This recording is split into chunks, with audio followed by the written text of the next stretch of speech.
What's up, guys? Welcome to the On the Screws Golf YouTube channel. If it's your first time here, I'd like to invite you below, subscribe so you can be notified anytime we release a new podcast, which is every Friday about 5 p.m. Eastern Time, or any of the products that we might feature for a review on the page. If you're not already, please head over to our Instagram account at OTS Golf. Give us a follow there. We connect with a lot of really cool people in the golf community. And if you like the video, please head below, hit that like button, and let me know in the comments section about anything that you might like to see featured on this page. But alright, let's get into the video. On the Screws podcast. I'm joined today with Carlo Colaiacovo. So just a little bit of a background with you and I, Carlo, is we kind of met through my cousin Chad had unfortunately like a really bad injury playing hockey. You played in the area as well, and we're kind of doing some work with Daredevil Hockey, or you knew the company, and kind of got connected that way and got them set up. They have like I guess like a Kevlar reinforced undergarment. Yeah, it's a Kevlar cut resistant undergarment that protects all the vulnerable areas of the body. Now, I shouldn't say lower body because they've developed the top as well too. Yeah. And, it is an incredible product. It looks and feels the same way as all the other stuff the guys wear. It's just there's a level of Kevlar protection over top that you don't feel underneath because it has that nice coating on the inside that obviously prevents what could be career-threatening injuries.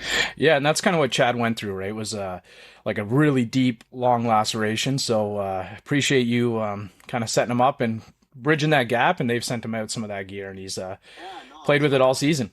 Well, I mean, it's amazing since I started to take notice of this stuff and bring more attention to it, how many times I've seen skate lacerations. And I know we don't want to talk too much about this, but I just think that what happened to Chad was a very serious thing. I'm glad to see that he's able to recover from it, and let's just hope now with the product, the Daredevil product, he's able to play with a lot more confidence. And that's what you want to do. Absolutely. With this product is allow players to rebuild their confidence, knowing that they can play without being scared to be put in that situation again and ultimately suffer something as scary as that was.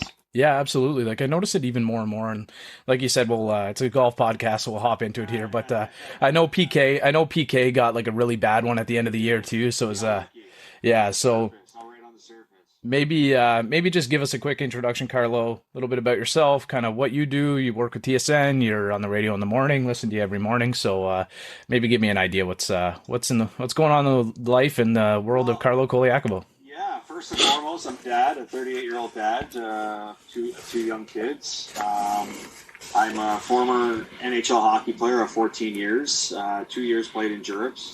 2 years played in Germany and Europe. So those 16 full years of my career playing hockey. And, listen, I've been through a lot in my career. I've played in many different places, created so many memories and so many different experiences that have allowed me to pursue a post-career in the media. And I find myself right now as the co-host of the TSN 1050 morning show FirstUp on TSN every Monday to Friday from 6 a.m. to 10 a.m. And we talk sports. It's awesome. We obviously in this market in Toronto, the Maple Leafs and the Raptors are the big topics and the big discussion points. And we don't really have to go into where the type of feeling they created into this city. But I've been a sports fan my whole life. And luckily for me, because I have and because I've watched all sports on every level, it has allowed me to gain the education that I need to be a sports talk radio host. And the beauty about what I've been able to do is the transition from player to coach career is always what guys get scared of. And for me, even myself, I always said I was going to play as long as my body allowed me to, and I still had aspirations to play. But there comes a point in your life where you start to see the door closing and you're looking for that next opportunity. Well, when this opportunity came up, it was really hard to pass up because it provided a couple things for me. Obviously, I have a young family, like I stated earlier. I played in 7 cities in my last 8 years of my career, so there was a lot of moving around. And being in Toronto was where we always wanted to be. My wife's from Grimsby in Ontario. And what this job provided me was a little bit more of stability, longevity, and the ability to stay in the game without playing the game. And that was the most exciting part for me, is because, yeah, I love playing the game. I miss the game, playing the game. I miss the locker room. I miss the teammates and stuff like that. But I found in this industry really, really quick that you're still interacting with all those people just at a different level. And now you're being asked the guy to analyze all the situations that people discuss. And I found that very exciting for myself.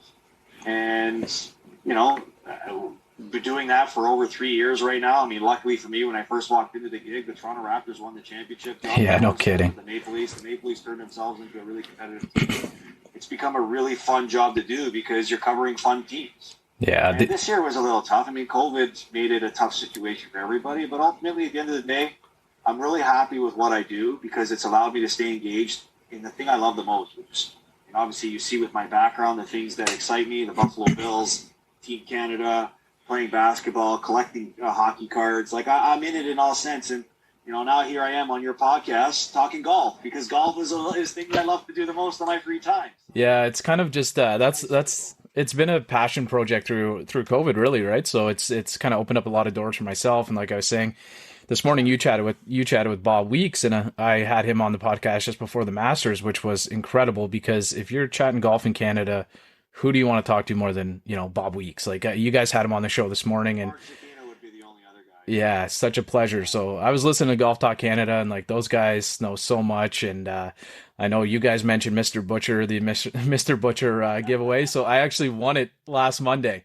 I was listening to the podcast. I listen to it every Monday. I called in, and it was you know, who's got a couple wins in the PGA Tour this year, and I went with Stuart Sink over Bryson DeChambeau. So yeah, so yeah. Do you have any recommendations for me? Well, I did like their tomahawk, not their tomahawk steak, their porterhouse steak. Okay. They've got some great lamb. I order some salmon sashimi for them too, sushi grade. But other than that, I've just gotten small orders from them right now. Yeah. But I'm looking forward to trying everything. I mean, he gave me a nice, I can't remember the name of it, but it's basically a boneless chicken. Okay. It's a flattened chicken. Sorry, is what it's called. Yep. And I put that on the barbecue and smoked it. Oh my God, it was dynamite. And the best thing about Mr. Butcher is not only do they have great meat, he gives you great recipes. Okay. And sometimes that's the best combination because, yeah, you want to taste meat that tastes good, but it's about how you cook it too. Absolutely. Right? So, absolutely. I love it. I'm so happy to hear you won it, and I hope you've been able to enjoy everything about it as well. Yeah, I definitely I got to place an order. They actually just sent it to me this morning, so I'm gonna have to go on there and put together a pretty good order. Grab one of each, probably off the menu. But yeah, I guess we can wrap up with some of the hockey stuff. Like, unfortunately, our Leafs are golfing a little bit too early again this year. But you know, what are your thoughts on them? Like, you're a former first round pick of the Leafs. We gotta just touch on it. Like, what are your thoughts on that end of the season? I'm extremely disappointed. Yeah. You know, I wouldn't say I'm your diehard Leaf fan, but I'm a Maple Leafs alumni, so the passion is there for me to watch this team succeed, because not only is it a pleasure for me to be a part of, but you talk about what my job is about. You know, and I think just living in this city, the better the Maple Leafs do, the better it is for everything else around this team in the city. So, you know, the disappointment for me lingers in the sense that, you know, this has been 5 years in a row that they've lost the first round. It's been 18 years since they last won a playoff round. And given the year that they had, it set the expectations so high. Absolutely, yeah. That not only with themselves, with the fan base, that people expected more. And to do it in the fashion that they did it in, where, you know, I classify it as probably one of the biggest choke job collapses in franchise history, because it's not mostly the manner they did it in, which is surprising. You know, it's up 3-1 when you're dominating and in control the whole series. But I think that the thing that triggers people the most in this fan base the most, it's who they lost. Yeah, absolutely. Because it's the Montreal Canadiens. It's even worse than Boston. Rival, right? Yeah. And, you know, it's a rivalry that I wish in a normal world people had a chance to experience, because, you know, full building with the fans, there would have been more of that emotion that stood out. But when you look at this team, the disappointment that continues to surround this group is the trust that's put into its core group. The core group that the organization has paid a lot of money to, that has installed a lot of belief in, but has continued to deliver the same failures. Yeah. So I guess as a Maple Leafs fan is how much can you really believe about what you hear and what you see? And I'm not trying to discredit. They have good players on their team. Absolutely, yeah. Every team has good players. But sometimes you really got to question if you have the right players with the right combination, because when you're constantly setting the expectations or at least putting yourself in a position to have that success, but ultimately face the same defeat. And you talk about same defeat, they've lost the exact same way 4 years in a row. In a winner-take-all elimination game, they just failed to show up in 4 straight years. So you really have to start questioning, if this team really is capable of winning a playoff series or winning a championship. And I've always tried to at least direct the narrative at the saying that people say, Stanley Cup contender. Well, yeah, I'd like to label the Maple Leafs as a Stanley Cup contender, but to me, they're nowhere close to being a Stanley Cup contender, because before you can be a Stanley Cup contender, you've got to be a playoff contender. Right. This team has had no playoff success with this core group. So am I optimistic about the future? I mean, listen, the Maple Leafs have good players and they've become a good team. But until they start changing the narrative about who they are in the playoffs, it's hard for me to be optimistic about this team, because the same reason I felt about them this year, and I got fooled, just like everybody else did. I gave them the benefit of the doubt during the regular season because they did show a lot of great signs. They made a lot of great progress into becoming a better team, just with the way they play, the adversity that they faced, the players that they've injected into this lineup that helped them make themselves a better balanced team. But I always said to myself, and I warned myself, you could be the best team you want in the regular season. If you don't perform to your standards in the playoffs, then nothing else matters. Because I could care less that Matthews won the Rocket. I could care less that they won the North Division. At the end of the day, they still lost in the first round of the playoffs. Yeah, and I'm sure, That's the disappointment that I feel. Yeah, I hope Matthews feels the same way too, right? And like my group chat with my buddies, as I'm sure it has been with yours, and everybody that you speak to has just been on fire. Like, it's like we got duped again, and Burn the city down. yeah, and as it is a golf podcast, but so many of us up here play golf in the summer, play hockey in the winter, so it's nice to get your opinion and kind of touch on the golf or on the Maple Leafs. So, but you were quite outspoken with the Let Us Play campaign. So I appreciate using your platform and your voice to try and kind of hopefully move the needle. And we're back golfing now. So you heard about JohnRom this weekend. I know you guys were just kind of chatting on it. So what were your thoughts on what happened with JohnRom? Like, that's the biggest COVID issue, I guess, that we've had in the golf world up until now. And it more than likely took a title away from JohnRom, who would have been the first person to win the Memorial back-to-back since Tiger Woods, and he tied the record for the 18-hole lead, 54-hole lead at -18. So there was a lot on the line there too, right? And JohnRom's a pretty high-end player, number 3 in the world. I didn't see him losing, but what were your thoughts on it? Yeah. To be honest with you, confused. I mean, you talk about right. what he missed out on. I mean, we're talking about a $1.6 million check too. Yep.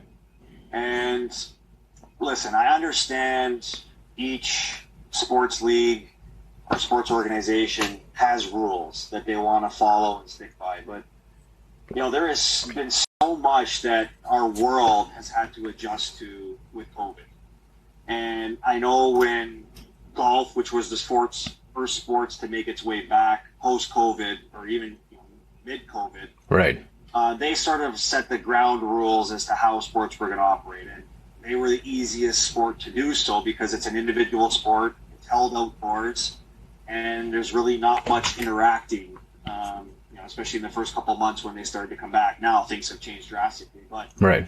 I guess where I say I'm confused with the JohnRom situation is the fact that I think, or at least I hoped, that they maybe would have created a little bit of an exception here, because JohnRom did play 75% of the tournament. We talked about the 54 holes that he had played. Yep. He had established himself as the legit runaway contender or runaway winner for this tournament.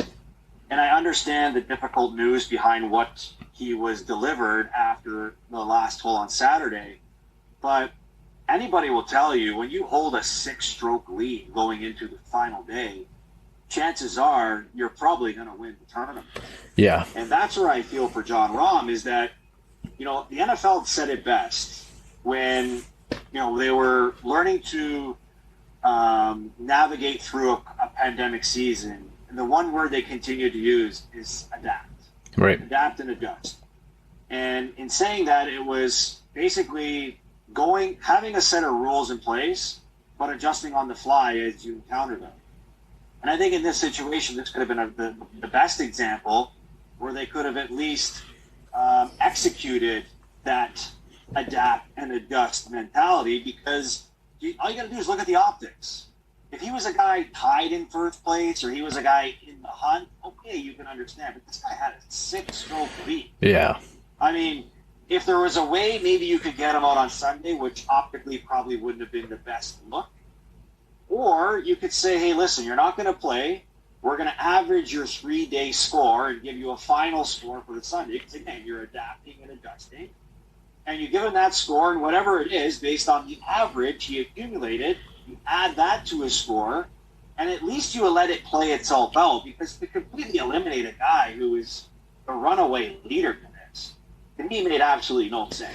And it's something that was completely out of his control. I mean, again, we're dealing with a COVID situation that can pop up out of the blue like this. Right. So I understand in different situations when guys are trailing or not in it, okay, you can withdraw and maybe get your check that, for making the cut, whatever. But I just think there should have been an exemption, or at least a certain circumstance that could have been played here when it came to JohnRom. And, I guess you got to give the PGA credit too, because they stuck to their stand of the rules they implemented as well. So yeah, a very unfortunate situation. And now you're talking about the U.S. Open that's 2 weeks from now, and him having to quarantine and not really be out on the course or even be active according to quarantine rules. It really makes him beg the question as to what his availability is going to be for that, and what type of performance he's going to be able to have. Well, I know he's played at Torrey Pines before, and he's won at Torrey Pines, which is where the U.S. Open is this year, but it's apparently deadly right now. Like, the rough is apparently crazy, and he'll get out, I guess. U.S. Open form. Yeah, it'll be, I guess, Tuesday or Wednesday that he's able to get out on the course, so that's not a lot of practice time. But this weekend was kind of an interesting one in golf because, as you know, Stephen Ames won. Mike Weir finished second, which is amazing on the PGA Champions Tour. So Stephen Ames overcame a 7-stroke deficit to win that championship, which, like you mentioned, is extremely rare and doesn't happen that often. Unfortunately, he leapfrogged Mike Weir in the process, but fortunately, Mike Weir just won a couple weeks ago, and Stephen Ames got his second victory on the PGA Tour, or PGA Champions Tour. But at the U.S. Women's Open, 76th U.S. Women's Open, this week, Nasa Hideyaka had she was second place at the 76th U.S. Open, and she lost in a playoff to Yuka Sasso. So I hope I got these right, because I know that... I'm glad you said it. Yeah, they're difficult. I kind of had to look to pronounce them earlier, but she shot a 68 to overcome, or she was 7 strokes better than Lexi Thompson on that day. So Lexi Thompson is kind of like JohnRom, one of the most elite female golfers in the world. So it happened twice in the other 2 major events that were going on in the weekend. So it is possible, but I just felt like JohnRom was, and like Shane Lowry said, that was the best round of golf he has ever seen anybody play when he played with JohnRom. So really, listen, I mean, the other thing they could have done is, okay, you separate him from the 3-day tournament, but his lead is still there. And if somebody leapfrogged him on the Sunday, then they deserve to win. Yeah, like this, the scoring average was just over 73 strokes on Sunday. So I think -1 was Cantley, because he started the day at -12. He finished at -13 and won a playoff. So he shot a 71. So again, even if he got like the average of the final round scoring average at 73, and like Harry Higgs shot an 84, so like that was pretty inflated on like one guy shot a round that you and I would go out and shoot there, right? So I think like, and again, because he invested 75% of the tournament already, there should have been some sort of, I wouldn't say exemption, but some sort of, My thought was like maybe they could have sent him out early. Like it's rare. And listen, if you send him out early, Yeah. there's many ways you can find a way to get a quick round in. He's playing by himself. Yeah, he could play it in 2 hours, Play 2 hours on a 15. cart, Yeah. So he doesn't have to walk the course. I mean, but again, it's optics behind everything. Does Yeah. He's doing it.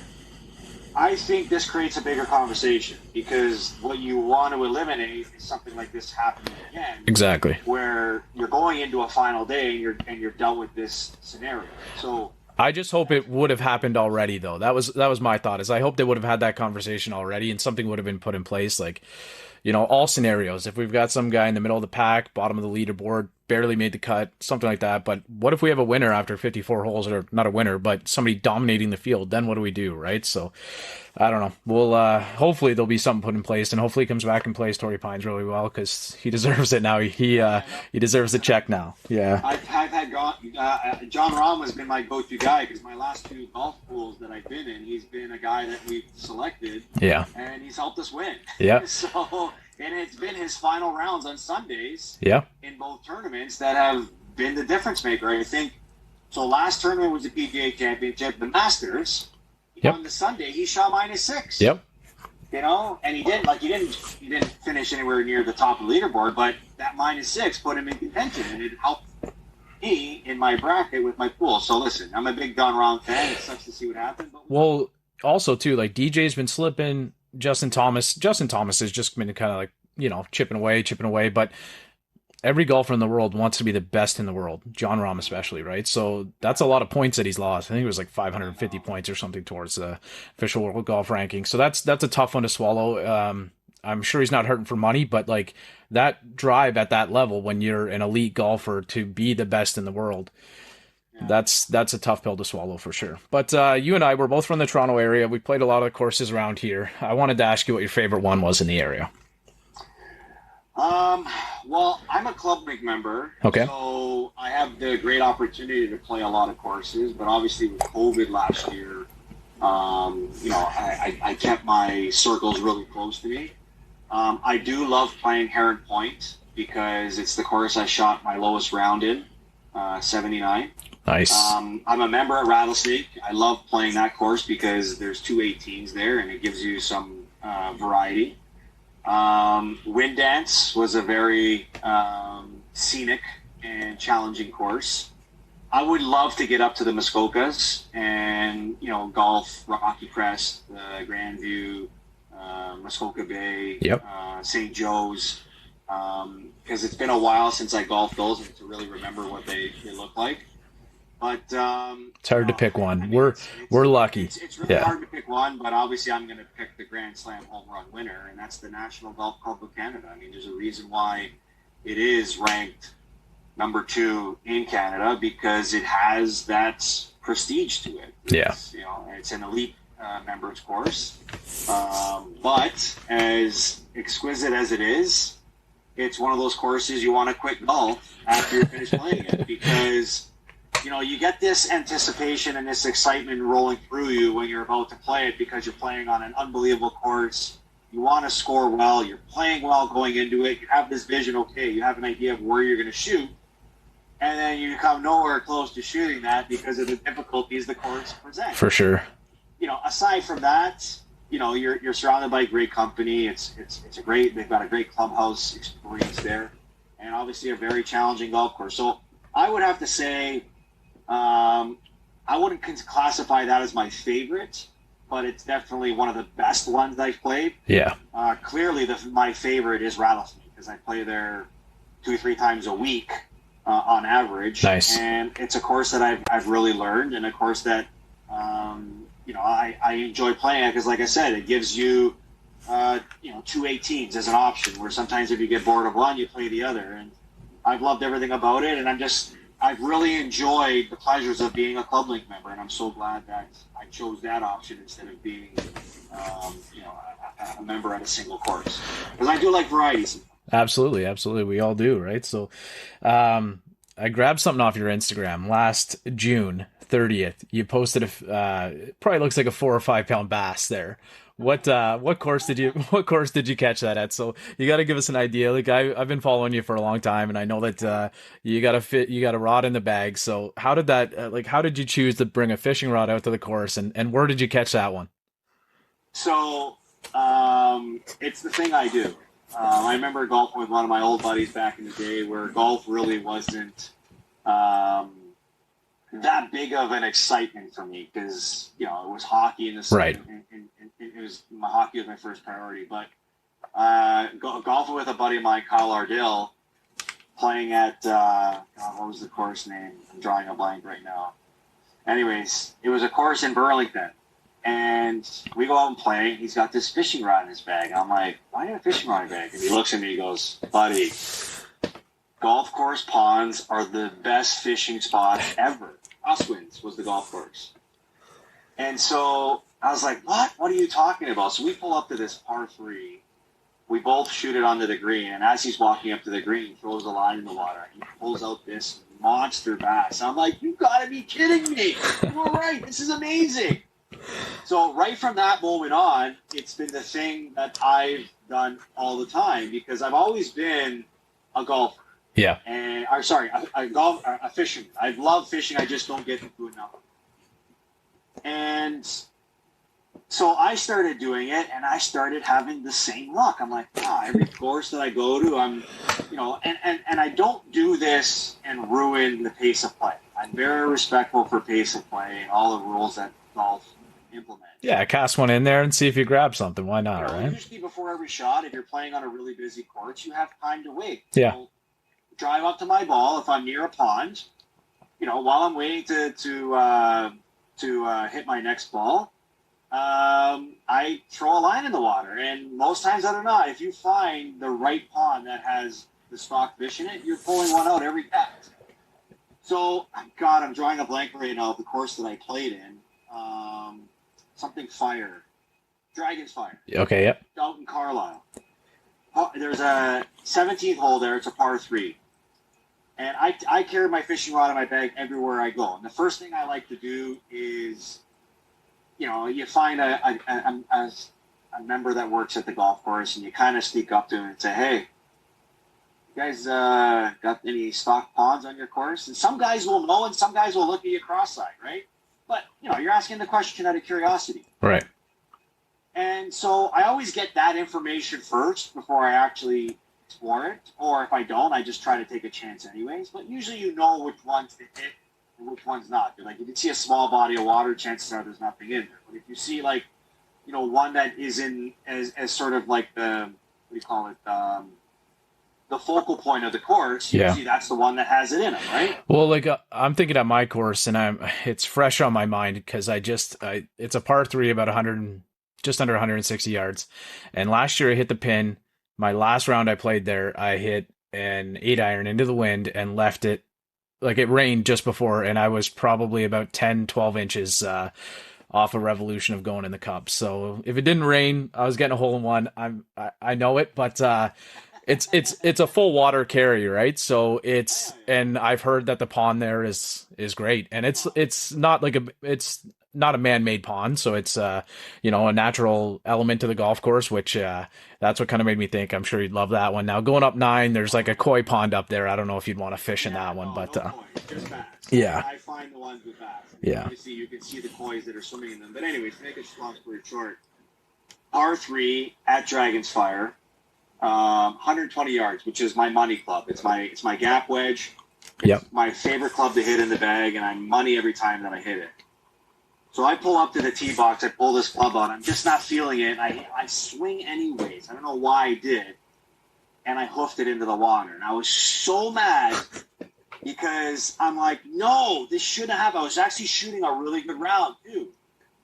So the guys that I'm playing with tell me to pull up and hit the drop zone. I'm like, no, I'm going to hit it from here. So I tee another one up, and I throw a dart at the flag. The flag is sort of in the front of the green, but on a mound. So I hit the back of the mound and rolled it back into the cup. Nice. I've never had a hole in one before. Nice. Okay? So I jarred this thing from the tee box on my third shot. So all my buddies were saying, "Oh my God, you got a hole in one! I can't believe it!" Yes, everyone's celebrating hole. I'm like, no. I'm not that type of guy. I'm not getting a mulligan on this. Imagine I come out and say I got a hole in one, and next thing you know, people find out it was a mulligan hole. I would never be able to live the end of the day of that. So I said, no, hole in one for par. So as everyone's finishing out, I'm like, okay, you know what? Now I got more than enough time while everybody finishes. I'm going to go fish the pond. I fished that pond, and Mac, my first cast, the hit that I took, and you saw the size of the bass. Yeah. As soon as I felt it, I knew this was a big one.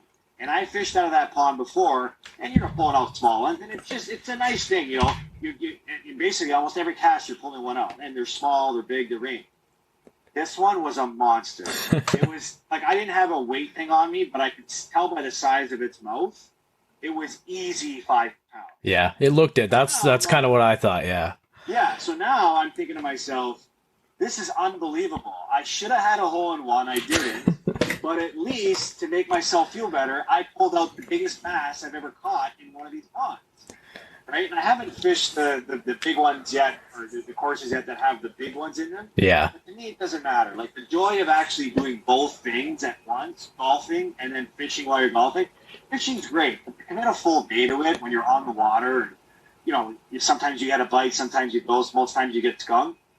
The beauty about golf is you throw a couple lines in, and usually after a couple lines, if you don't get anything, you know there's nothing in there. Right. If they're in there, they're going to hit it. And I tell you, man, I've started this trend where now, because I've been posting it so much, every time people are on golf courses, I get people texting me saying, "Hey, look what I caught on my golf course today." It's like I started a movement. Yeah, you're gonna have to write down those courses too. Yeah. So it's been great. It's something I enjoy doing. Obviously, the weather's getting warmer now, so the ponds will start and the fish will start to be biting. It's fascinating now. So, because I golf rattlesnakes so much, there's only one pond there on the one course that has them in there. And I just noticed recently when I played there 2 days ago that the water's a little low right now, so probably not a good time to fish it. But I'm open to, when I play new courses, the first thing I always do is I always check to see if there's ponds. Yeah. You want to know if you have to pack. If I want to pack my rod in my bag, if not, I leave it in the car. Yeah. At least I'm always prepared. Absolutely. So for any of our friends like out west or down in the States, we've had a couple pros on that play down in the States and whatnot. Our courses up here in Ontario, Canada are absolutely packed all the time. So that's some of the things that some of the other guests on the pod don't really understand is we're always waiting to take our second shots and, approaching the green and stuff. So, unless yeah. you're playing first thing in the morning, which is my favorite thing to do playing golf. Yeah. My ideal golf is 7 o'clock in the morning, first off the tee, finish. And I like playing hurry golf. Yeah. Right? Get up to your ball, hit it. I don't need to examine everything. I just feel like that's when I'm in rhythm. And I play with guys like that too. So instead of playing a 4.5 hour round, you're playing a 3 hour round without waiting for anybody in front of you. And when I do that, I usually don't spend much time on the ponds and stuff. But other than that, you're looking at 4 hour rounds. Yeah. And again, I have all the respect for the rules of the golf course. I'm never a guy that slows down the pace of play because I hate when people do it to me. So, but hey, when the time calls for it and I'm sitting beside a pond, I will not hesitate to throw my rod. Yeah, pace of play is big for me especially, and everybody really. So, like, I've talked a lot about my two most consistent playing partners right now are my wife and my sister. What? So, Wow. yeah, they both come out with me 3 times a week, pretty much. So, first thing, like my wife's actually pretty good. She'll shoot, bogey round, something like that. My sister's kind of still learning to play the game, but they're both fast. They play the game fast, and that's kind of how we like to do it and keep it moving as much as you can. So yeah, that's kind of my dream foursome, I guess. But I wanted to ask you, you've probably got to golf with some pretty cool people. So who would be your dream foursome? It doesn't have to be golf related. Could be just any sports, anybody really. That's such a tricky question. It is. Because usually I love golfing with guys that have personality, that don't really take the game serious. They like to throw shots at each other when they make a bad shot or miss a big putt and stuff like that. I like to share personality on the golf course and play with enthusiasm. So to pick 4 guys, I mean, obviously if you're talking about celebrities, Bono from U2. Okay. U2. Josh Allen from the Buffalo Bills. I'm a big Buffalo Bills fan. And Josh Allen's my boy. And I'd have to say AK is gonna be disappointed if you don't say AK.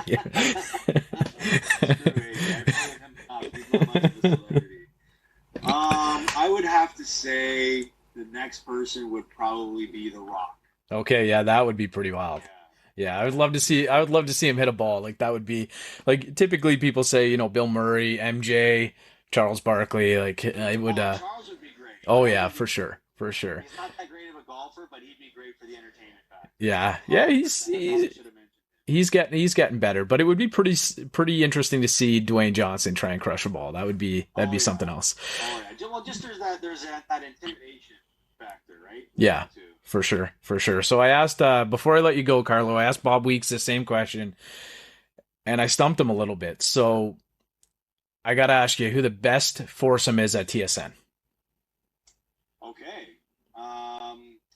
Not okay. Hold on. We got to remove Graham Dillette because. Okay, yeah, he wasn't even on my radar. Okay, yeah, that's kind of just. I know that he's kind of the top guy. He does the Masters and stuff like that. So, exemption for Graham Dillette. Played with Bob Weeks, but I hear he's okay. Yep. Mark Zecchino, definitely. Yep. He's a stud. That was who he said. He said Mark Zecchino by far, aside from Graham Dillette, would be the guy. Yeah. Jeff O'Neill. Yep. Because he's a stud when it comes. No, you said foursome, right? Yeah. Okay. I've played with James Duthie. I know how good he can be, but I also know how bad he can be. So I'll throw him in there. And other people that golf at TSN, Dave Poulin, I'd have to say. Yeah, he did say Pooley was pretty good. He said if it was a scramble tournament, he would probably have taken Adam Scully because he hits the ball, I guess, does hit it a ton. an absolute I mile. played with Scully, he hits it a mile. Yeah. I don't know if it was just playing with me, but every time I hear stories about guys that can hit it a mile and they're that good at playing golf, they play their worst round. I don't know what it is. Scully, yes, he can hit it a mile, but he didn't play a great round when I played with him. Right. If I had to rate women. That's what I was about to say. He said Lindsay Hamilton, who you were chatting with today, she's just over finishing up the World Hockey Championship. So Lindsay Hamilton was on his radar as well. Like I said, the only woman I've golfed with is Tessa Bonhomme. Okay. And she can bomb it. Yeah. He would definitely be one of them. I know Lindsay likes the golf. I know Kara Wagman likes the golf. And Natasha Staniszewski isn't there anymore, but I know she did like the golf. Yep. Women, I'm trying to think who else is there that golfs. I can't think off the top of my head, but those three for sure. But Tessa Bonhomme, man, it was a treat to watch her bomb the ball. Yeah. So that's a pretty good foursome, and I think Hedger golfs too. Yourself too. If you're playing a 79, and I was going to ask you were kind of mentioning this morning that you got fitted with some TaylorMade gear. So I'm actually playing the Sim 2 as well, the Sim 2 Max this year, and I've had some of my. I'm fairly long off the tee. I'm not a very long iron player, but I have had some pretty long drives myself this year. So we got to add you in there, man. Maybe it's throw you in there and hit a couple long bombs with the Sim 2. Well, it's funny you say that because I was as high as an 8 handicap last year, and I played a couple rounds this year. And thankfully, my handicap has gotten down because nice. I've been struggling with my new clubs a bit, and a lot of it is because they're fitted. Right. And my angles are off with my clubs. But I've always been a guy that, and I've never been too hard on myself to hit a long ball. I've always said to myself, I would rather take less distance as long as I stay in play. Yep. Staying in play helps you score better because you're not wasting any strokes, right? So with my old clubs, the difficulty I was having was I was hitting the moon with every club in my bag, including my driver. And so I fixed my driver. I went and got fitted, and I got hooked up with the TaylorMade Sim 2 driver. And it's amazing that when I hit this thing, it's a normal ball flight. Good. And I get 50 extra yards on my distance, which has been amazing for me because now on some of the tougher courses that I play, instead of being 2+ off the tee, I'm in my normal iron range now. Yep. Right? Where I'm hitting a 5, a 6, or a 7, depending on how good I hit it. So that's been good for me. It's the Sim 2 driver has been amazing for me, and I've been able to keep it in play, and I'm still learning, how to aim it. But like I said, the thing I'm struggling with my irons, and I've got the Ping D450s, which have been awesome, but the length of them is different. So I'm still learning how to sit on top of the ball, hitting it. When I hit it, it feels amazing, and it feels really well. But again, I'm not keeping it in play with my iron shots, or at least not hitting the green, which then I have to bring my wedge out, and you're hurting yourself with the strokes here and there. So that's been the difference in my game. I'd like to say my putter has improved drastically over the last 2 years, because I can honestly sit here safely and say, you put me on the green, it's about a 75% chance I'm two putting it. Good. That's how consistent and comfortable I feel. Yeah, I have felt like that until recently. Like I've changed my putter this year. I've played the same Odyssey number 9, so it's like a heel hosel kind of putter, kind of like Phil. It's like a kind of like a mid mallets version of what Phil plays. And I started playing the Scotty Del Mar, so it's a similar style putter. Some rounds I'm in absolute love with it. Other rounds I'm struggling, but that is by far the best part of my game, or has been. So this year I'm playing a set of like Srixon blades, the same ones that Brooks plays, Brooksy. So, but they're punishing if I miss. I'm not hitting them like Brooksy is. So, but they are definitely punishing if I miss. But that's been generated there. It's been a lot of fun to watch it. Like I posted something the other day, and it was kind of like Brooks versus Bryson, and it was a lot of fun to see kind of the comments and everybody sending me messages. Golf needs that. Yeah, like I talk about that all the time. It's fueled on social media, but great. Yeah. What social media does is it then attracts people to actually watching it play out. Yeah. Right. Like I've seen I love it. so many people have said, "Oh, it's kind of crossing the line," or whatever it is. They were talking about that on Golf Talk Canada today, but like golf's kind of boring, man. Like it's getting to be more exciting too, right? Like it's. You're right, and that's the thing with golf in particular, because golf has that reputation of being a boring sport. Yeah. Well, there's a way to change that, and it's about evolving. Yep. Right? You have to understand your fan base. You have to understand the new generation coming up about the things that they like doing versus they don't like doing. People like being on social media. People like, having fun doing stuff that maybe is old traditional. People like showing character and personality, with the things that they wear and the things that they say. And if golf stays stubborn in their ways of sticking traditional, they're going to be missing out on a huge generation here because, again, I understand golf. They want the golfers to wear pants. There's a certain etiquette that needs to be followed. But at the same time, there could be an adjustment being made here so that, people can see, like guys like John Daly wearing stupid, funny stuff. But again, it catches people's eye because it's unique. Yeah. Right? You see NBA players show up to games, and sometimes you can't even believe some of the stuff that they're wearing. And again, I understand the professionalism and the etiquette around golf, but maybe there's something that can be done here that can help. Like, I hate referring to the Happy Gilmore scene, right? But Happy Gilmore in that movie helped change the audience of golf. No, that's well put. It's kind of I shouldn't say golf is boring because I play it almost every day that I can. So, but it's kind of old and stuffy, and there's a new generation coming, and so many of us are on social media. To take away the boring aspect of golf, I listen to music when I play golf. Yeah, me too. Yeah. I don't need it to be quiet. I don't need. I don't get phased if somebody's talking in my backswing. That's all like old myths. Yeah. Right. And maybe old myths to some people, or to some people and some people not. But to me, it's like, hey, listen, you're out here. Your job is to hit a golf ball. And I've never done it in front of a crowd like the pros do. So maybe there is an exception for that type of competition. But for the average regular golfer, listen, respect the people you play with, respect the golf course, and respect the game. Yeah. It's simple. Well said. And at the end of the day, the thing you should look forward to most is you're getting outdoors. It's great for your physical and mental health, and you have fun doing it with the people that you're with. Well, like, look at, you've been a professional athlete your whole life, Carlo, up until now, and like the music, the fans, all of that kind of stuff pumped you up, right? So I'm never going to be golfing in front of a bunch of fans, but a little music here and there doesn't matter, right? A little birdie juice never hurts, right? No, exactly, right? Yeah. I mean, it gives you the vibes, right? Yeah. When you're out there. But I can never, ever figure out, watching these pros sitting on a tee box and having that line of people on both sides, how they can sit there and say, just hit a straight ball. Yeah. All it takes is just one miss hit. And I know I've done it many times where you're pulling it or you're shanking it. Yeah. And it's going directly right or left and you're killing somebody.